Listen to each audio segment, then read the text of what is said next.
People don't understand how good Muratina is. Yeah. When I talk about Muratina in Nairobi, people think it makes them go blind. Meet Owen Flynn, the CEO of 254 Brewing, Nairobi's most beloved beer company. Originally from Ireland, Owen has lived in the US and China. But here's the twist. In 2010, he drove all the way from China to Kenya, set up a famous cooking stoves manufacturing company, and now, together with his wife, co-founded a beer company. When someone's drinking 254, I hope they feel like their taste buds come alive. Why did you choose to settle in Kenya? Up until the early 80s, the UN classified Ireland as a third world country. Now we are one of the richest countries in the world. For me, I think that Ireland is a great example for Kenya to look at. Starting 254 Brewing, which was the very first challenge you faced while setting up? It took 2 years to get a license.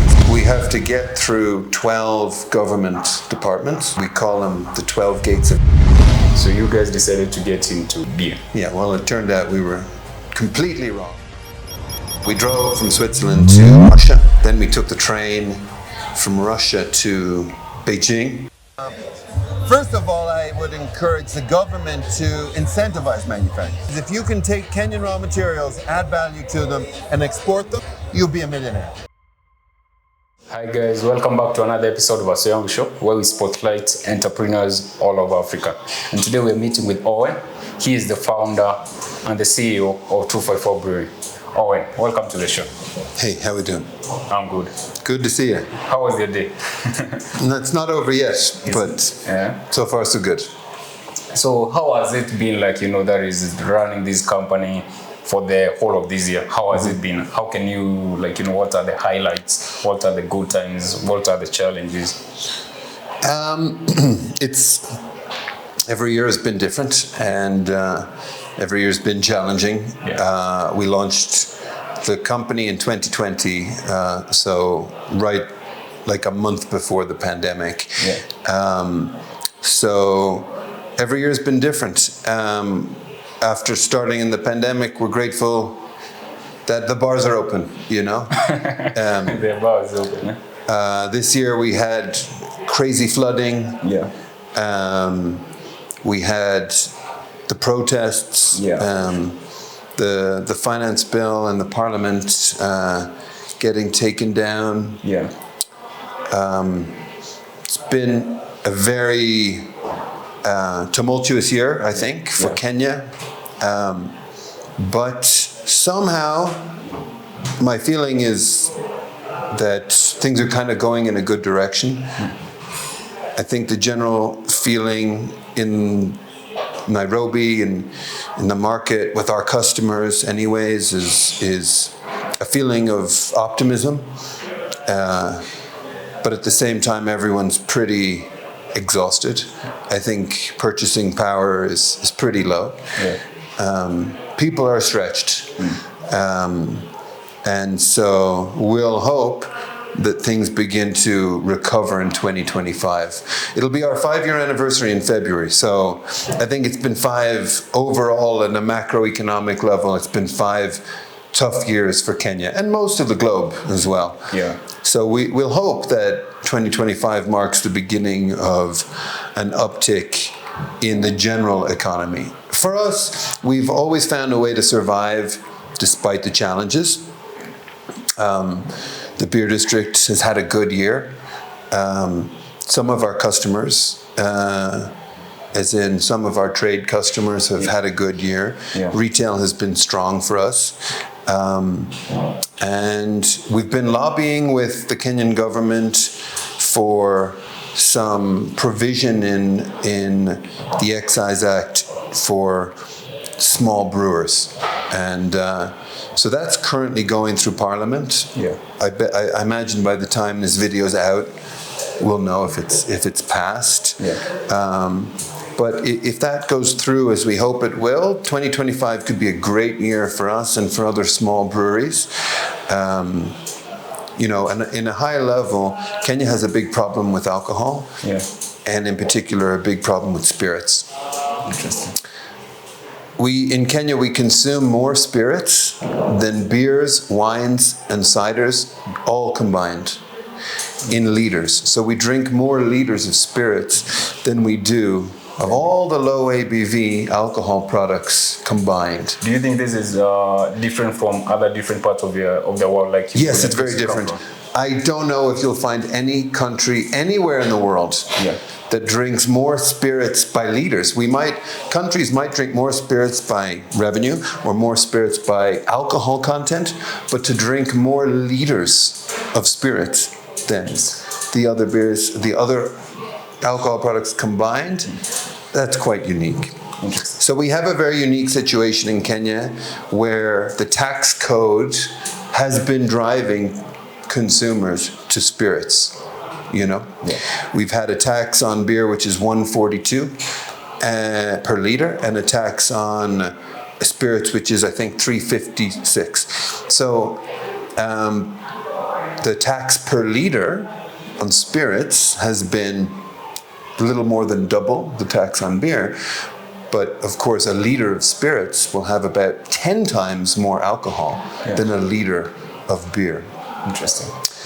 So for guys that are, especially as you go down the economic ladder, and guys are trying to find the cheapest way to get high, it's always going to be spirits. So with the tax code that we have, it's always going to be spirits. And so this year we got together with the other small breweries, with KO, with Bila Shaka, Sierra, Hopsmith, Crafty Chameleon, and we've lobbied that at least for small breweries, we should not pay a higher rate on a unit of alcohol than the spirit rate. And I think that the Kenyan government has been receptive to that, and we hope that can really spark a bit of a revolution in the beer industry, and we hope that this tax provision can be accessible to all traditional Kenyan brewers. Because when I talk about the small brewers of Kenya, we have our little organization. We're 6, 6 breweries which are licensed for excise in Kenya, which are small. But there's probably 10,000 breweries which could be licensed to make Muratina, Busa, Nazi, and 50 other different, unique Kenyan beers. And those beers are low alcohol content, and they're probiotic, they're natural. They never made anyone go blind. They never did any of the damage to the population that has been done by spirits, especially cheap spirits. But they have been blocked out of the law up until now. And so we hope that the small brewers provision in the Excise Act, if it goes through, can provide an on-ramp for all of those brewers around the country, and it could have a dramatic impact on tackling illicits, tackling cheap spirits, and creating a huge amount of jobs. So I've been heavily engaged in that discussion in 2024. In addition to all of the usual challenges with 254. Started another company this year along with my colleague Maverick, who you'll hopefully interview a little bit later, called Nairobi Sing Along. So we've been getting into the entertainment industry a little bit, as we found that as a beer company, when we operate in a very monopolized industry where 96% of beer in Kenya is controlled by one company, that company has a very strong control and influence over the vast majority of bars and clubs in the country, it makes it very difficult for a small brewer to come in and get a foothold. But by getting into entertainment, we've been able to bring large crowds of people to clubs, and clubs value that, and that allows them to give us a chance to try our beer out with those consumers. So Interesting. it's been a lot going on, busy year. It's been a busy year. So to understand that is what inspired you, that is to start a beer that is company in Kenya. We'll have to go back, that is, and see your journey, that is even beginning in your childhood, so that we can be able to understand, like, you know, your inspiration, the challenges you've been through, the experience, all that. So let's start. Maybe how is love in Ireland? That is especially for you when you were growing up. How was it? That is in terms of your parents' business. Did they inspire you to get into business? And also in terms of the alcohol. That is, I don't want to call it alcohol, but how is the culture of taking beer in? That is in Ireland, and how did that did that inspire you to get into what you're doing at the moment? Well, you know, I feel very blessed growing up in Ireland. I grew up on a 15-acre farm in the southwest of Ireland. Yeah. Very natural. Lots of trees around. We had lots of animals. When we were running around in the fields, we came across foxes and hedgehogs and badgers and all kinds of birds and so on. So I'll say that kind of rural upbringing definitely inspired a love of nature in me. So I still love nature and love animals and birds, and I think that I love to make natural products. I love to, you know, make things that are free of, you know, chemicals and things that are difficult for humans to process. I went to a very small school. There were 72 pupils in my whole primary school. 3 teachers to cover from kindergarten up to grade 6. So we had 3, you know, classes in each classroom. You know, so it was very small, very local. Everybody knew everybody. It was a blissful childhood to me. I feel very blessed. Ireland, for me, I think that Ireland is a great example for Kenya to look at. Up until the early 80s, the UN classified Ireland as a third world country. And now, 40 years later, we are one of the richest countries in the world. What is the main, like, you know, export do you guys have in Ireland? You'll have to check Wikipedia for that. But no, it's, you know, I think it's something like vaccines or something. We have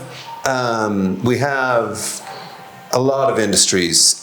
We do manufacturing. We have all kinds of services. I mean, we're the only English-speaking country, as in English is our first language in the EU. So and we've had low corporate tax rates since the 80s, which was what attracted foreign investment in Ireland, and so many big companies, a lot of tech companies, put their headquarters, their European headquarters are in Ireland. But in a nutshell, we've had free education. All the way from primary up until university level is free. Everyone in Ireland has a chance to get an education, and it's a very good education. And secondly, we had low taxes that incentivize foreign companies to come.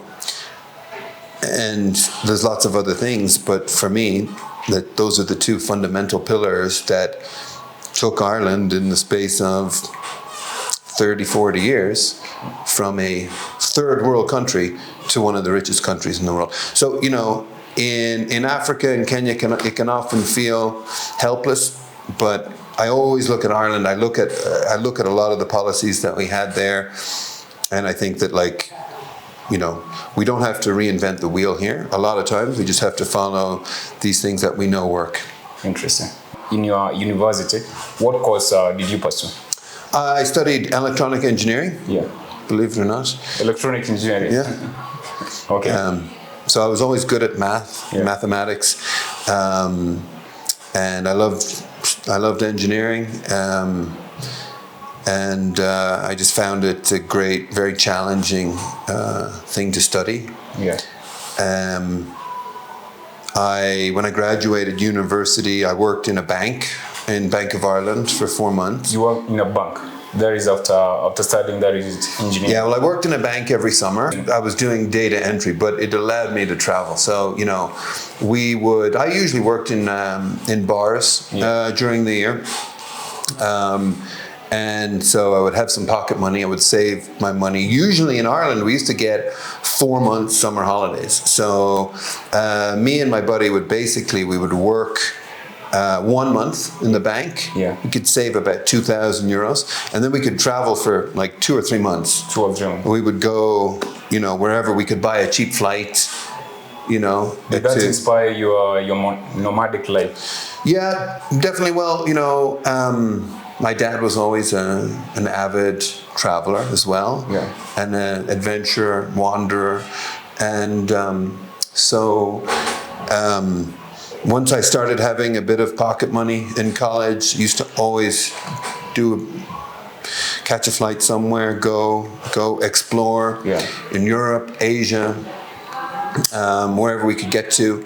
And then when I did my final year in college, my buddy and I, we worked 4 months in the bank. We saved about 10,000 euros, and we lived at home. We just worked 12 hours a day, 6 days a week. Didn't go out, didn't drink, saved every penny, saved about 10,000 euros, and then it afforded us to travel for a year. So we spent a year traveling overland as much as we could. We went from Edinburgh in Scotland, taking buses and boats and cars and trains and whatever. We made it down as far as Accra in Ghana. So then we flew up to Switzerland, and we worked in the mountains for a couple of months, saved a bit more money, and then we bought a car and we drove it. Our other buddies came down from Ireland, and we drove from Switzerland. Well, we drove from Switzerland to Russia. To Russia. Then we took the train from Russia to Beijing. Through Mongolia. Yeah. I met my wife Megan in Mongolia. She's American. She was teaching English in China. Yeah. So she's also a traveler and adventurer. And we met then. That was our first year after college. She's American, and she moved back to New York after that year. I basically followed her to New York. Lived in New York for a year. I got a job knocking on doors. I used to go doing door-to-door sales in New York. So you are like a salesman? Yeah, I did door-to-door sales in New York to pay the bills. Yeah. And then eventually got a job in China for a company called Molex. Yeah. And in manufacturing, and started to maybe slightly apply my electronic engineering degree. But we both moved to China together in 2006. And when I lived in China, I saw firsthand this rapid growth of the middle class. That is economic growth. Yeah. So this was the period when China was like, you know, economy that is improving. Yeah, I think they created 300 million middle class people in a 20 or 30 year period, something like that. And you could see it happening before your eyes. We lived in a city called Chengdu. It was growing by 1 million people per year. You wouldn't you know, when we try to build a road here, Yeah. you know how long it takes. Yeah. Even when it's done, it's not done. Yeah. All the exits are still missing. The roads, like when we have the expressway here, right, going to the airport, it's maybe the best road we have in the country. Yeah. China, back then, China was building a road like that. I mean, they were popping up like before your eyes. I mean, you'd have to go there to see it, but you would not believe the rate of development of infrastructure, roads, housing, trains, everything.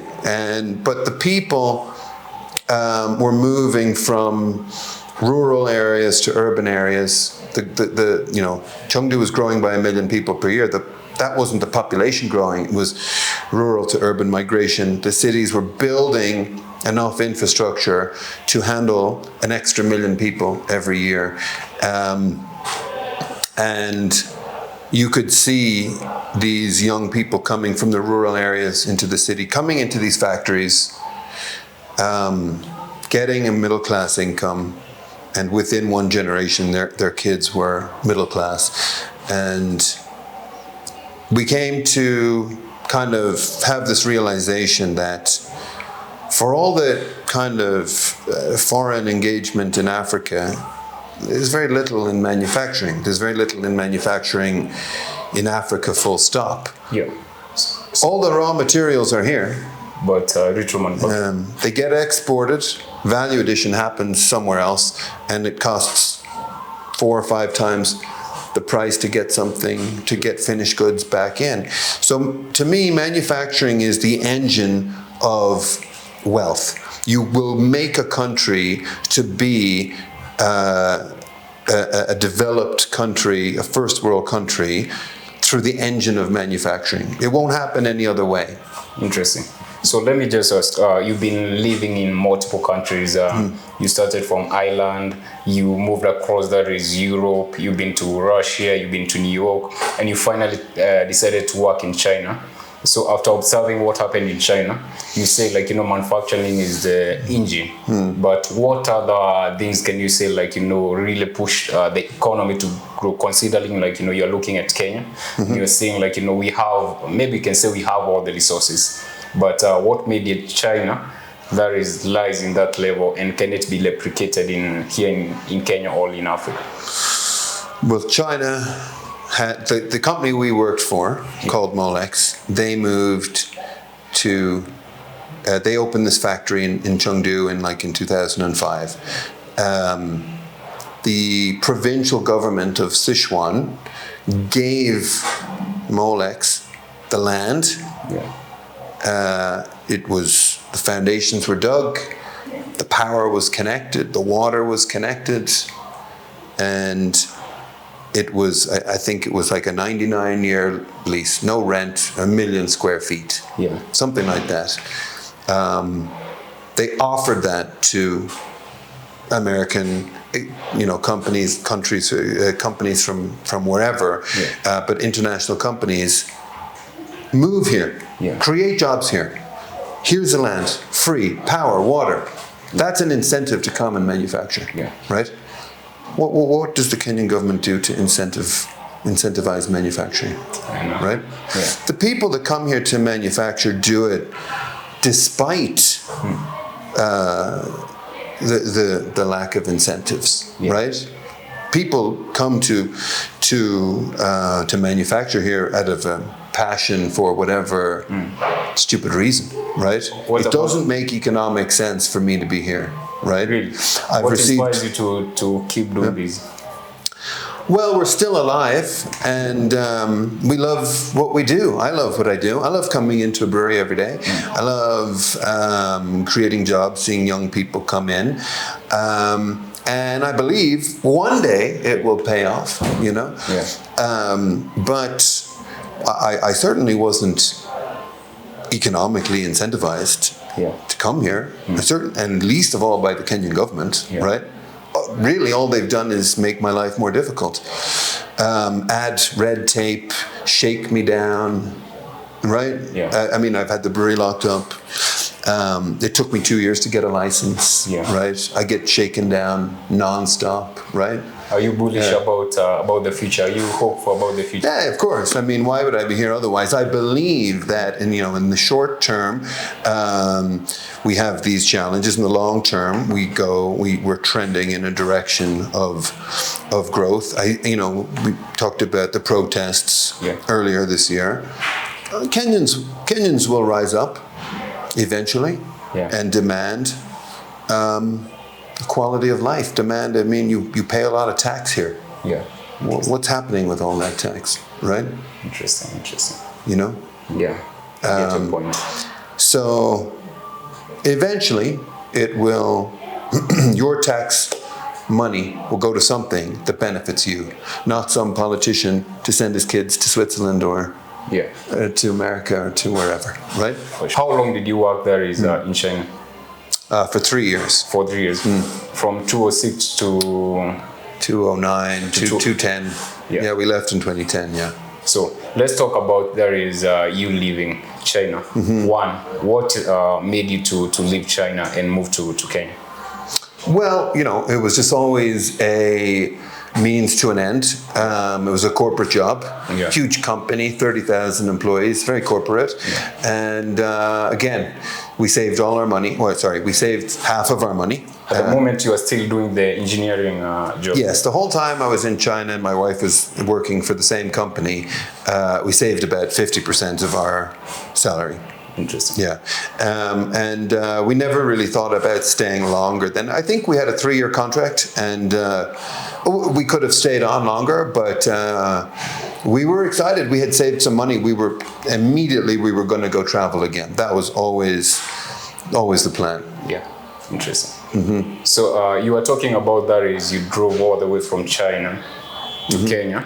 I understand you already have that experience, considering you did that is from Switzerland all the way to Russia, then to Beijing. So how was that whole experience? First of all, I understand you have to pass through a lot of borders. Yeah. Maybe you have to get a lot of That's what prepared visas. me for dealing with the Kenyan government, getting into Kazakhstan and Uzbekistan. Yeah, so we decided to make our next adventure an overland drive. Yeah. We got a cheap Chinese Jeep. Our friend gave it to us, actually. And we drove it from Chengdu as far as Cape Town. So you're driving there is with your wife only, or do you have any another team or another friends? Well, we had lots of friends. I think, so Megan and I drove the whole journey together. Yeah. And we used to email our friends and we'd say, hey, we're going to be in this place, in Addis on this month, come fly in, we'll drive to Kenya together, like that kind of thing. I think we had something like 17 people joined us for like a couple of weeks, a month, whatever. My dad joined us twice, my brother joined us all the way from Cairo to Cape Town. Yeah. So it was like a, slacker adventure.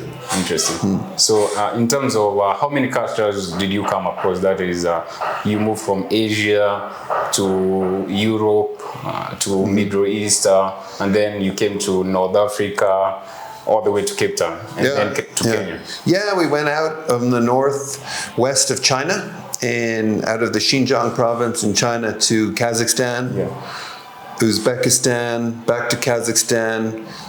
We took a boat across, is it the Caspian Sea or the Black Sea, whichever one is there, to Azerbaijan, now you're testing me, to Georgia, to Turkey, Syria, Jordan, Lebanon, Jordan, Egypt, Sudan, Ethiopia, Somaliland, northern part of Somalia, back to Ethiopia, Kenya, Uganda, Tanzania, Malawi, Zambia, Botswana, Namibia. Interesting. That's one hell of an adventure. Yeah. So in terms of all these countries you came across, in terms of, I understand like, some of the countries, especially in Middle East, there is a lot of conflict, there's a lot of war. Did you come across any of that where you are in your adventure? No, well, this was in 2010, 2011, so the war had not started in Syria. The revolution hadn't started in Egypt. So we weren't like driving through war zones, we were, we were going to places that some people considered to be unsafe. We didn't really have any issues.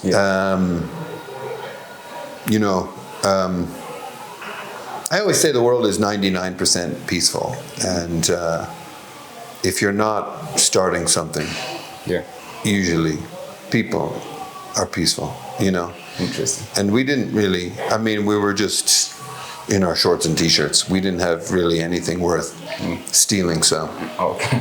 We had a great time. We met amazing people everywhere we went. After going all through this journey, you've passed through Kazakhstan, you've been to Middle East, now you're in Africa. Why did you choose to settle there in Kenya? What attracted you about this country? Especially in terms of the economic side, the manufacturing side. Nothing attracted me about the manufacturing. But I would say the energy, the freedom. Yeah. Kenya is a very free country. Yeah. As much as we might complain about the roads and the corruption and all of that stuff, it's a very free and open place to be. Yeah. We can be ourselves. You can be yourself, And I was sent an article yesterday. An Irish guy has been arrested in Dubai and is going to jail for sending a ninja emoji. A ninja? A ninja emoji. To someone. Somebody robbed him. A Belgian guy robbed him in Dubai. He sent a ninja and the blood emoji, to say like, fuck you up, right? You can bleep that. But he's going to jail. He's going to jail. For text message. For text message. I thought like, a country like Dubai has much more freedom. No. Compared to Kenya. Dubai is one of the least free countries in the world, if you ask me. Right? Yeah. Because you're not free to express yourself. Yeah. So, we have a lot of chaos here, but we have a lot of freedom. So we should appreciate that freedom. Yeah. We have a lot of nature. Yeah. We have an unbelievable nature. Yeah. Mountains, beaches, forests, savanna. Yeah. I love Kenyan people. Yeah. I think I see so many similarities with Ireland and Kenya. Sense of humor, very cynical, very, sarcastic. I get you. So I find it very easy to connect with people here. In a way that, like, I'll give you the comparison of China, and we loved living in China, had an amazing time. Yeah. But I always felt like I was living on another planet. Yeah. I didn't feel able to, I don't want to get it wrong, but let's say if we take sense of humor, and if I'm in China, it'd be quite hard to tell a joke. I would always give myself a challenge to make a Chinese person laugh, you know what I mean? Like to really make a good joke, to click with their sense of humor. Yeah. But it would be a challenge for me. Yeah. They're amazing people. They work so hard. Yeah. They're so driven to raise the nation of China. Yeah. But not very free, Not very free. And here, there's a freedom and there's a beauty in the way people express themselves that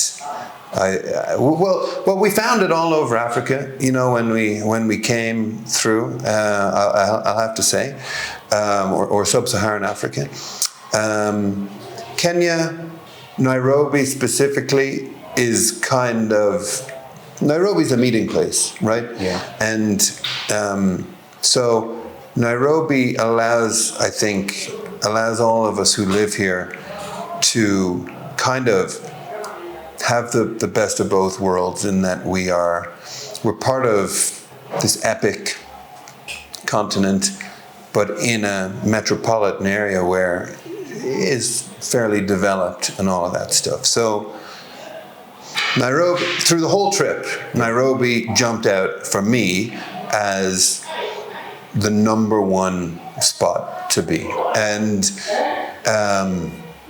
it was funny because, like, anyone who was advising us before travel and all of that, they described it like the worst place to go. Yeah. You know, like Nairobi.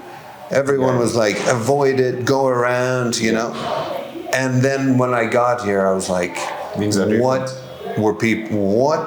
on earth were we being told? Because this is like paradise, you know. It's the city of Nairobi has more trees per square foot than any other capital city in the world. Really? You know, I was expecting it to be some kind of hellscape. Yeah. It's a forest. Now, are we cutting down the trees rapidly to build up shitty apartment complexes? Yeah, it's not going to last forever, sadly. But especially 10 years ago, or 12 years ago when we moved here, 14 years ago when we first came, it blew me away.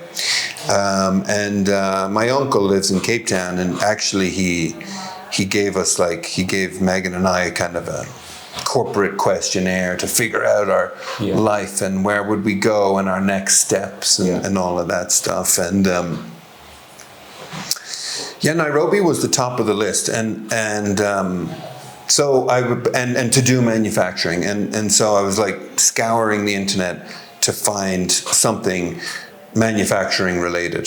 There was like literally nothing, and I found this company called Burn, who had just made this business plan for a manufacturing company in Nairobi to build a factory in Nairobi and to make these Jikos, you know, which ended up becoming Jikokoa and all of that. Yeah. So you are part of that founding team of Jikokoa. Yeah. How was it that is in the early days, and how did you meet the team?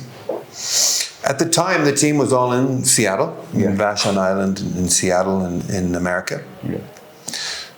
I connected with them over email. I convinced them to let me come out there and join the team. And then I just became the guy who came to Kenya to start the Kenyan business. The Kenyan business. Yeah. So you are among the founding members who started, that is, the Kenyan side of business.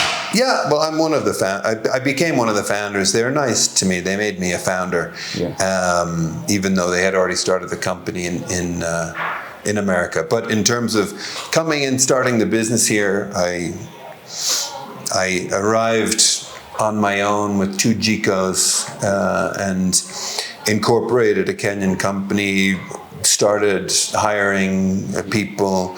We had a little apartment which we turned into our office. Megan was working with us as well. And so I grew that business over like 3-4 years. And there is from 2010. 2012 until like 2015, 2016. Interesting.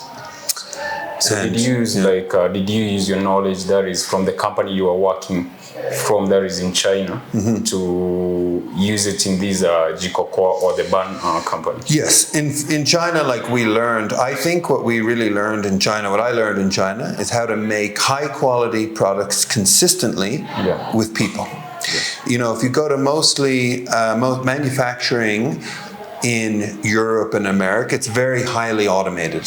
Yeah. It's all machines making stuff. That's different from China.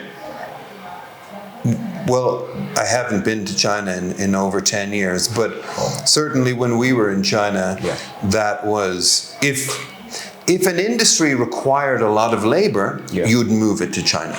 If you could do it completely automated, you'd probably keep it in America or Europe. You understand? Yeah, I understand. So China became very good at developing human systems, right? So it's like controls, to guide people on how to do their job everywhere along the process. Yeah. That the output could be very high quality and very consistent. That is when you have a human system. Yeah. Interesting. So that was my vision, to bring those kinds of systems to factories in Africa. Yeah. But of course, I wanted to build factories that had the best of both worlds, between the Chinese systems and like the American systems. You see, if you're working in a factory in America, there's a very high quality of living. Yeah. Factories in China at the time especially had a kind of reputation of, not caring that much about the worker, Yeah. Although our company cared about the workers very much. But I wanted to find a middle ground that was really applicable in an African context. So Bern gave me an amazing opportunity to do that. Yeah. But as we got the factory built, and Bern is a whole company of engineers, frankly, they were very, very strong in setting up, all of the stations in the factories making Jikokoa. By the time I left, we were making 1 Jiko per minute.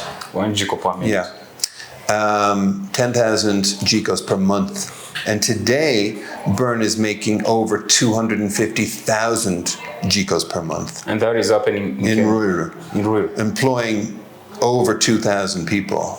Interesting. So it's an amazing success story, and I'm blessed to be associated with it. But in those days, setting up the factory, we found that actually it's not that hard. If you have the money, you can set up a factory. Our problem became selling it. And I ended up going back to my New York door-to-door salesman days and becoming more so responsible for the sales and marketing of those Jikos. And so I went and found Will Broda. Yeah. Actually, I still see her, in the ads marketing the Jiko. Yeah. She was amazing. It was amazing to get to meet her and form a partnership with her that, it's still going. And to learn about, the culture here, the radio, TV, how to sell this product, and it was an amazing experience for me. In the end, it was never my baby, and I decided I need to make my own babies. So when I left Bern in 2016, my wife and I kind of we did a little bit of traveling that year. Nothing so epic as driving around the world, but we just, we went to catch up with our families in Ireland and America, and I was just thinking about what to make. So started making kombucha, developed the brand of Booch. Megan's baby was really developing Grounded, the non-toxic cleaning products. Interesting. And then eventually we thought, this kombucha non-toxic cleaning product's gonna be hard to make money, but beer always makes money. So you guys decided to get into beer. Yeah, well, it turned out we were completely wrong. But starting 254 Brewing, which was the very first challenge you faced while setting up? The very first challenge? Yeah, the very first challenge. Well, we had to figure out how to make good beer first, but fortunately, Isaac, our original brewmaster, was just gifted, honestly. The man is a genius. And he quickly became a really amazing brewer, and we realized, in fact, that was what kind of inspired us to keep going, because the beer was actually really good. As I mentioned, it took 2 years to get a license, so we have to get through 12 government departments. We call them the 12 gates of hell. And it was very difficult. The different government departments often contradicted each other. And so one department would say to do this, the next one says to do that. Yeah. And then the first one comes back and says, hey, I told you to do that. So I discovered that, that the alcohol industry is very complicated. Yeah. I began learning about Maratina and traditional beers and how handcuffed they are until this day, whereby they're not allowed to brand their products, they're not allowed to retail their products, they're not allowed to have gatherings at their breweries, they're not allowed to sell and trade. And so that there's all these colonial laws that are still in effect today. And then there are these conditions in the law that have kind of been put in there by the big monopoly. Like, your bottling line must have a capacity of a minimum of 6,000 bottles per hour or something like that, right? Like, when you mean 6,000 per hour, you mean like, you guys have to produce that amount per hour. That is per day. Yeah, well, we don't, Yeah.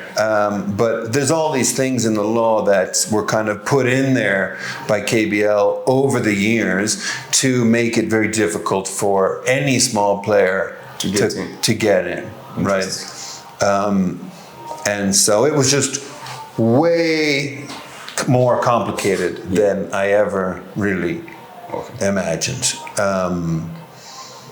But it was just one of those things. You just keep going, you just take one step each day, and then eventually you've climbed a mountain. But it was very frustrating to go for 2 years without being able to sell the product.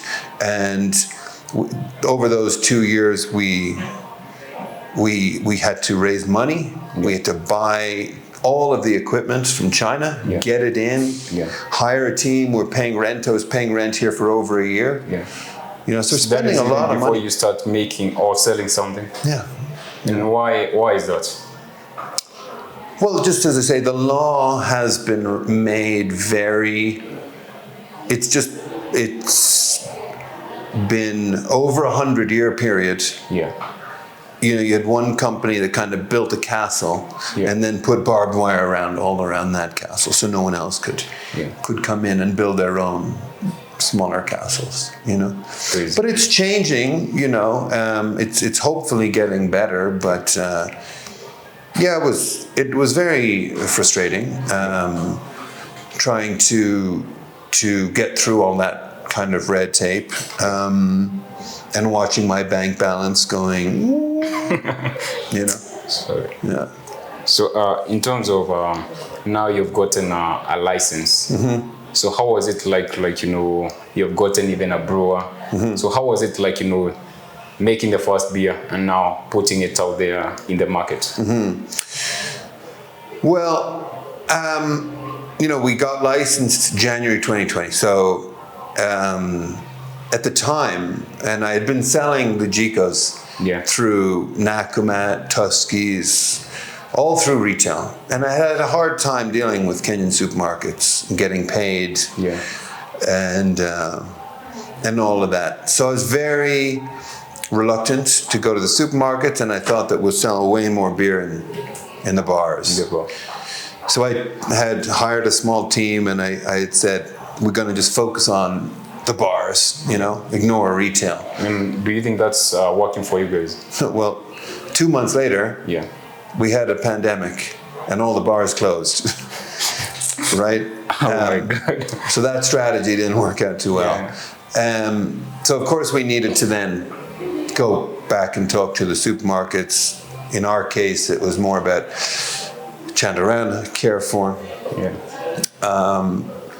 the online e-commerce platforms like Chupa Chap, Jumia, all that stuff, So it was good. It forced us to develop these other channels, which we might have not otherwise have done. Then Similarly, we ended up opening a bar, which wasn't really part of the plan. But when bars were allowed to reopen at the end of 2020, I think it was October 2020 in Kenya, the bars could reopen, right? Yeah. Well, we had the space and we desperately needed the sales. So Yeah. we basically turned it into a bar like overnight, you know? Yeah. It was like this, the brewery team was like working, serving tables and stuff. We knew nothing about running bars, which honestly, it's like if you can try and start something that you have some clue what you're doing, it's definitely better than having no clue what you're doing. Yeah. At least I know how to do manufacturing. Whatever I'm making, you know, I can probably find a way to make it pretty well. Getting into hospitality and everything, that's been a whole new learning curve. But, you know, I'm really grateful to have learned how that world works. It's a very different world. We do different accounting. We have a different way of thinking about our business and revenue and growth and all of that. But best thing is with the bars, we get cash every day. Interesting. With a manufacturing business and you have B2B customers, you spend your whole life chasing money. You're making your own beer, then you have your own bar, and also you're collaborating with other bars. So you kind of understand there is the sales, there is you have your own pipeline that is of your beer. When we opened the beer district, which is really, because we have a bar here, but it's like an extension of the brewery. Yeah. But when we opened the beer district, it was really a proper bar, just a standalone bar. And definitely from running that bar, I suddenly came to appreciate all the other bars I work with a hell of a lot more. Interesting. I could see their side much, much better. Okay. So yes, it's better to start things that you have some experience in, but when you jump off the deep end and push yourself to try new things, there's always huge benefits to it. And I love the beer district. I love that it exists. We've had so many amazing experiences there, and we get to do so much with the music industry. I'm so grateful that kind of happened as well. Yeah. The brewery is divided into two distinct sides, the hot side and the cold side. When you first step into the hot side, a sweet malty aroma greets you, signaling the start of the brewing process. Here on the hot side, the brewing process begins. We start by mashing barley into hot water, releasing those incredible aromas and extracting the natural sugars. The liquid then moves to lautering, where the grains settle at the bottom of the tank, forming a natural filter. Next comes sparging, where we rinse the grains with fresh hot water, ensuring we capture as much sugar as possible without adding any bitterness or astringency. Finally, we boil the wort with hops, infusing the liquid with flavors and aromas unique to our beer. This whole process just takes a day. From here, we move to the cold side, where the magic truly happens. In the cold side, the freshly brewed wort is cooled, yeast is added, and fermentation begins. Over the next 21 days, the yeast works tirelessly, transforming sugars into alcohol while developing the perfect flavor profile. The brewers carefully monitor and adjust temperature and pressure daily to ensure the yeast remains healthy and effective. While alcohol production occurs within the first 4 days, the extended time allows the beer to mature as the yeast cleans up any off flavors. To finish, we cold crush the beer, dropping the temperature to separate the yeast from the liquid. This ensures a clean, fresh beer that never passes through a sterile filter or undergoes pasteurization. To preserve its vibrant flavor, our beer must remain cold until the moment you enjoy it. How have you guys been able to merge the experience, the music experience with the beer experience? Because I was seeing you guys doing that at the beer district. Well, I don't see what's the challenge there. Beer and music is match made in heaven. Yeah. So when I drink beer, I want to listen to music, and when I listen to music, I want to drink beer. I think they're very natural partners. And what I have found interesting in Kenya is how the music industry and the beer industry have undergone a similar trajectory, whereby in the same way that we don't celebrate traditional Kenyan beers, we haven't been celebrating traditional Kenyan sounds, you know. And when I came here in 2012, I could barely find a Kenyan song on the radio, you know. I think it's starting to change now, and we just, at 254, we just love to be part of witnessing that change, seeing so many artists. I don't know how many artists we've had through the Nikili sessions with Matoria at the Beer District, but they've just continuously blown me away with how good they are, and bringing in all these different sounds from traditional music around Kenya. And it always reminds me of what I've learned about, you know, Muratina and the traditional beers, and it comes down to the psychology, and when we celebrate the things that are here, those things grow. And so I hope that we continue kind of celebrating more Kenyan music, celebrating Kenyan traditional beers and so on, and those things will rise, and the economy will rise, and jobs will rise, and all of that when we, you know, celebrate those things. And I think it's one area where Kenya is lacking. We don't celebrate, or Kenyans don't really celebrate their own things that much. Why do you think that is so? Well, you know, my friend, one guy says he thinks Kenya was the most successful British colony of all the colonies, because the British have been gone for 60 years, yet we still need their approval. You know what I mean? If Lupita Nyong'o is acting in Kenya for a decade, and she can be amazing, but we can't see it. But if she goes to Hollywood and they give her Oscars and they say she's amazing, then we can see it. Yeah, and it's like that with music, it's like that with beer. People don't understand how good Muratina is. When I talk about Muratina in Nairobi, people think it makes them go blind, right? It's never made anyone go blind. It's an amazing, complex drink, but until we see someone else celebrating it, we won't celebrate it. And you don't see such an attitude in Ethiopia or Tanzania or Nigeria, right? They celebrate their own things, and that benefits the economy, it benefits the psyche, and so I love to see Kenyan music rising. So guys, we are heading towards his home, then from there we go to the beer district.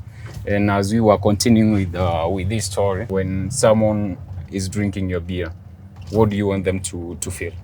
I've always been passionate about making products that are more natural, to take the burden off of humans, of all the chemicals and toxins that we're exposed to. Yeah. For me, I often see entrepreneurs split into two categories. Yeah. If you're a passionate entrepreneur, well, probably we're all passionate, but for me, I'm passionate about the product. Yeah. And so then you have to figure out how to make the money make sense. Yeah. Smart entrepreneurs are passionate about the money. Yeah. And then they figure out how the product makes sense, or you know, where the gap in the market is. Yeah.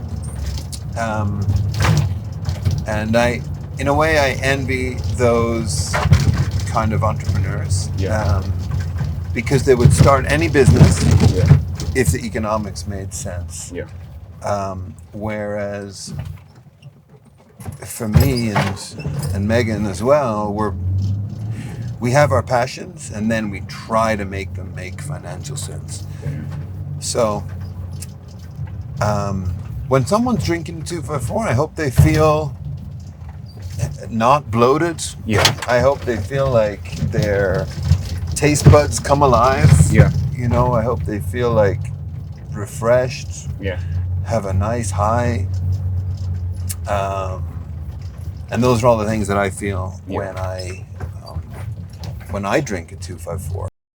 We are here at the beer district where the beer is consumed, and I have a beer. I've drank too much. I've got another one coming. So we are concluding our interview, and so Owen, you're telling me that you have a partnership in the beer district. So how does that go? Well, the beer district is a partnership between 254 and Pepper Tree and George, who you just met. So the three of us started this thing together. So why did you choose to invest in a bar? Well, well, for one, it's hard to sell your beer in other bars. In Nairobi, with he who shall not be named. So we sell tons more beer through our own bars, but also like running our own bars just gives us a opportunity to like do a new kind of business like hospitality, you know. So we get to have gigs, put on sports, do sing-alongs, you know, all this kind of stuff. So that's been a lot of fun. You're able to like, you know, from the product company, like from the perspective of the beer, having our own bar brings us much closer to the consumer than just being a factory, and then you're relying on all these other outlets to kind of represent your brand, but you're the only one who can best represent your brand. So I think for me, we're going to open more bars. Like, it's a great way to just like bring our vibe out into directly to the consumer, you know? Interesting. So what about the music? I see you guys sometimes here at Beer District, you guys do invite a lot of high-profile artists. So how do you use that as a form of marketing for your company, that is 254? Do we have a lot of high-profile artists? Yeah. Sometimes I come and I see them. I think, thanks, Adam. I think we've been blessed. You know, out at the brewery in 2021, we started hosting folk fusion events with Erash and Matoria. And that was like kind of my first introduction into what they call folk fusion, but Afro fusion, you know, like modern music that's based on the kind of the roots of these traditional sounds from around Kenya. And so that was like our focus. I think we've been watching a lot of those artists rising up over the last couple of years. So, you know, I was just seeing these artists the last week showing all their numbers on Spotify and everything. I mean, they have millions of views and listens. So, but I think we've had some great artists, and we've had big names like you know, we've had Fanagitu. We've had so many. Gosh, we've been really blessed. So I don't know. We tried to, when we made this venue. If you remember how it used to be, the stage was out here. When it was under the previous ownership. The first thing we did was we ripped out the stage and we moved the stage into the middle of the bar. So we designed the whole place from the beginning to be centered around music, and I find that a lot of bars in Nairobi are music is an afterthought. So they build a bar and then they're like, oh shit, how do we get people in? Music, you know. And the band isn't really a priority, or you know, they're not really trying to put them up on a pedestal. It's almost like they just sit in the background and play music. So being a music lover, just always wanted to be able to design a place to be built around the music. Can you say like you have received that as return on your investment? Not at all, no. Why is that? This place is doing great. No, but we are doing okay. We're making a small profit. Not yet covered our investment, but it's going well. Yeah. And each year things snowball a bit and get a little bit better and a little bit easier. So as long as we're enjoying it, if you're enjoying the ride, you're not too worried about the destination, you know? Interesting. So what about in terms of the beer that is served here? So are you guys, what ways do you guys use to encourage people to use, that is, to consume your brand? Or what strategies do you use to make sure, like, you know, people come here and most of the time enjoy a 254 beer? Well, like our sales are about 1/3 beer, 1/3 spirits, 1/3 food. Yeah. So we do sell a lot of beer, but people want to drink wine or spirits. Yeah. We're not really trying to change them onto beer. Yeah. Obviously, we only sell our own beer, so 100% of those beer sales are 254. Yeah. I think that a lot of people, when they come here, if they're not a beer drinker, when they come to the beer district, they might be like, it looks pretty good. Let me try one. Like if I'm gonna drink a beer, why not? I mean, it's fresh and it's cold and it's delicious. So you know. Interesting. How can you say the culture of beer, of taking beer, is like in Ireland? Well, it's changed a lot in my lifetime, to be honest. Consumption has gone down a lot. You know, when growing up, it was a very, very heavy drinking culture. I think as the country got richer, we drank a bit less, I would say. And we don't drink and drive anymore. You don't drink and drive, huh? Like no one in Ireland would drink and drive nowadays. Whereas when we were kids, half the road was probably drinking and driving, you know? You've been in 2 manufacturing businesses, that is Jikokoa and now 254 Brewing. Would you encourage young Kenyans to get into manufacturing? Well, I would. First of all, I would encourage the government to incentivize manufacturing and create a regulatory environment where young Kenyans are incentivized to start manufacturing companies. Then I would think about, if you're a Kenyan budding entrepreneur and you're thinking, how would I start a manufacturing business? I have no experience in manufacturing, blah, blah, blah. Look around you, look at the raw materials that you have. What do we have here? Okay? Whatever's here, whatever plants, minerals, whatever natural resources are here, what are those things used to make? So what can I make with these things? And then, as much as I'm a big believer in all the products I've manufactured here have been for the domestic market, and I love developing brands for a market close to me so I can, you know, try to connect with consumers that way. But if you're really trying to be smart and focus on the economics, and you're a young Kenyan entrepreneur, I would say look at the raw materials around you and what can they make for the export market. Because if you can take Kenyan raw materials, add value to them, and export them, and set up a business that way, you'll be a millionaire. Interesting. What about the beer industry? Would you encourage anyone to get into the beer industry? I know you are having challenges in it, but would you? I do. I've just literally been texting with a girl in Eldoret who's starting a busa company. Really?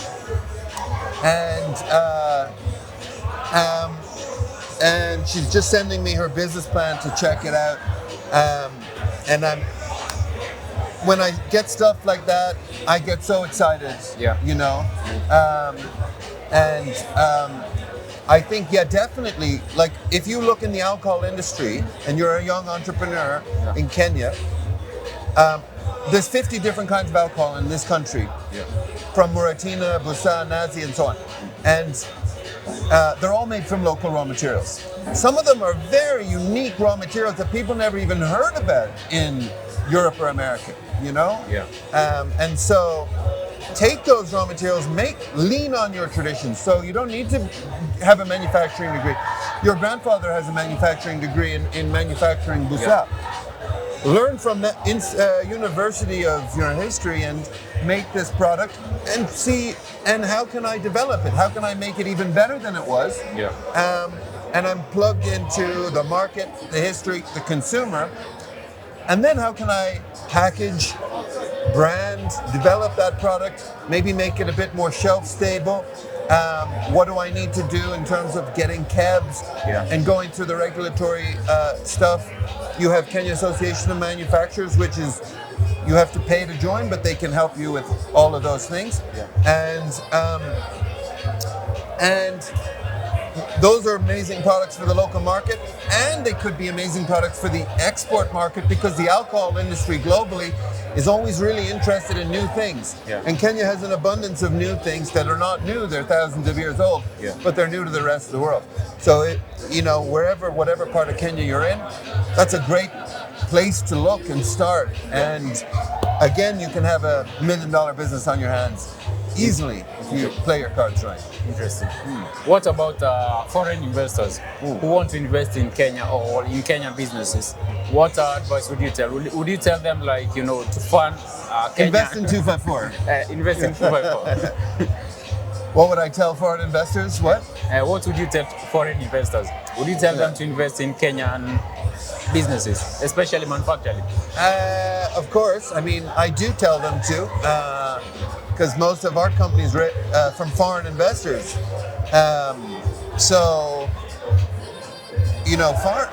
Foreign investors don't care what I tell them to do, frankly speaking. Foreign investors are going to look at what's the market like, what's the ease of doing business. Kenya scores low right now on ease of doing business. There's a lot of red tape, and I think the government is doing some good work and making it easier to do business, but they need to accelerate that. It's really, I can say whatever I want. No investor is going to be like, oh, I saw this random guy in an interview say I should invest in Kenya. He's going to look at the regulatory environment, the ease of doing business, and then they're going to look at the specific entrepreneur that they're investing in, because that's what they're going to really focus on. And how do I believe in this person, right? Is Fidesio going to take this business to the next level? Is he committed? Is he smart enough? Is he savvy enough? That's what they're going to look at. They don't care what I have to say. Interesting. So what would you tell young entrepreneurs or young Kenyans who are looking for opportunities, not just in the beer industry or in the manufacturing industry, just in any industry? What advice would you tell them? What would you tell them to do? You need to be very, very persistent. You need to be comfortable with failure. Failure is a good thing. Every time you fail, you learn something. You just have to pick yourself back up, take another step forward, and keep going, keep going, keep going. If you have an easy, quick millionaire business, amazing. You're one in a million. 99.999% need to grind and grind and grind. It doesn't really come easy. And you just have to understand that it takes a long time. It's a marathon, not a sprint. So just keep taking one step forward every day. You'll be okay. You're going to make it. Interesting. Interesting. So the last question as we conclude our interview, I see you've been living with your family that is in Kenya for the last one decade. So do you plan living in Kenya for the rest of your life? What's your plan? Do you think this is a great country? Oh, well, I got permanent residence this year. So that was a huge milestone for me. I'll stay here as long as you guys don't kick me out, We won't kick you out. So thank you for this interview. And also thank you for creating time. My pleasure.